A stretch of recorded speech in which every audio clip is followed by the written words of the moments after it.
আমি হাফেজ মোহাম্মদ আলামিন।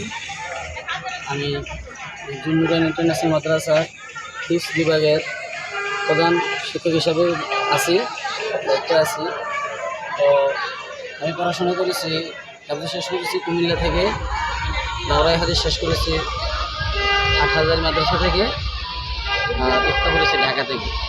তো আমাদের এখানের হেফজখানার বৈশিষ্ট্য হলো যে ছেলেরা কীভাবে ভালো মানের হাফেজ হবে, তাদেরকে মশকের মাধ্যমে আলাদাভাবে মশক করানোর মাধ্যমে তাদেরকে গড়ে তোলা হচ্ছে। তারা সবাই ছোট্ট করে তাদের পিছনে দিনরাত মেহনত করে সবাই রিয়াদ করার ব্যবস্থা করা হচ্ছে। তো আমরা এখানে এসেছি, এই পার্কে এসেছি, আমাদেরকে নিয়ে এসেছেন আমাদের মাদ্রাসার চেয়ারম্যান ক্যান্সার গবেষক ডক্টর এস এম সরোয়ার সাহেব। আল্লাহ তাআলা যেন তিনাকে এই দিনের খেদমতের জন্য কবুল করেন।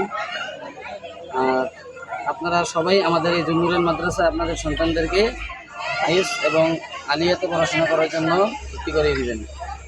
এই বলে আমার বক্তব্য শেষ করলাম। আসসালামু আলাইকুম।